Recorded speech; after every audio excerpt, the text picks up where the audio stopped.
বিকেল বেলা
এই যে ফাইনালি আমাদের মটকা চা রেডি।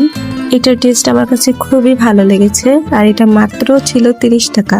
এরপর চা শেষ করতে করতেই সন্ধ্যা হয়ে যায়, তো আমরা আবার বাসায় ব্যাক করি। সো আজকের মতো এখানে